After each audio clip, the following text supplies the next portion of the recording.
Well, hummingbirds off the deep end here at the CCA workbench, and Dave, certainly snapper fishing can take you off the deep end. Well, yeah, that's for sure, and especially up, where I live in Orlando, so I fish out of Cape Canaveral, and that's, red snapper is a big deal for us up there, and has been for a long time. We've had some problems lately with them keeping it closed, but, historically, red snapper, as a matter of fact, the first saltwater fish I ever saw in my life was a red snapper that my grandfather brought home from going over there to Miss Cape Canaveral and going out there and catching big red snappers and bringing them home in a big cooler. And I remember opening up that cooler, and I still remember that smell to this day.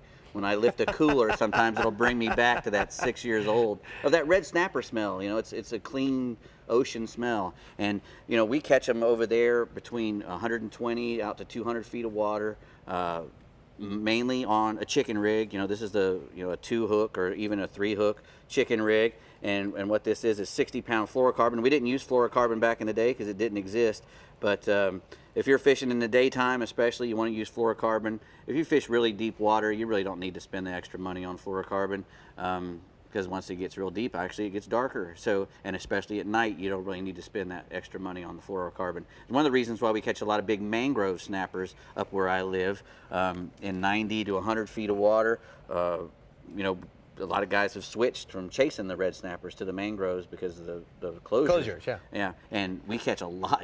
Tommy had some on there.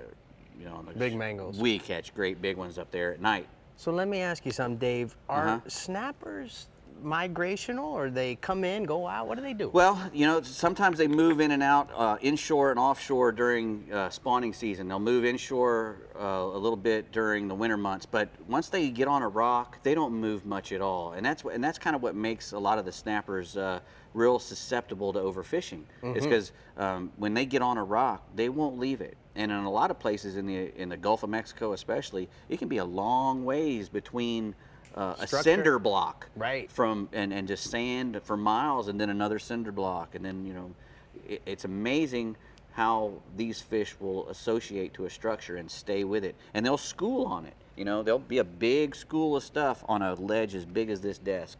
Wow. Especially over where we live. If you get a 4-foot ledge, in good water, anywhere between 90 to 200 feet, and it's got bait on it, there's going to be red snapper there. And especially now, because you hear now, oh, these regulations, I don't know why we have them. Every time I go out there, I catch them. So, well, they're working. Those regulations are working. When they open that thing up, people are going to be amazed. Because they weren't really closed because of the numbers.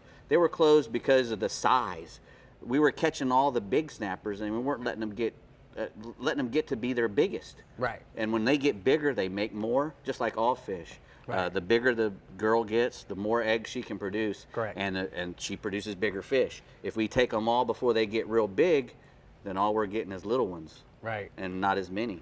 So that's pretty much why they had to do all that closure. There's still guys, Is there any? I mean, what other ways? I know. Well, I like jigging. I like jigging for all kinds of snapper, even the little mangrove snapper. I like to use little tiny Williamson jigs or a bucktail jig or a gotcha. If you want to catch a little, if you want to catch little mangrove snappers down in the Keys, you can stop at any bridge and throw a gotcha underneath, and you'll catch little black snappers under there. I mean, they might not be big enough to keep, but they're a lot of fun to catch. What a cool name for a lure. You get a hook up, it's a gotcha. Yeah, it is. It's a good little lure. Well, you did a good job. I got you over here. I got you all about the snapper fishing. Yeah, I got you.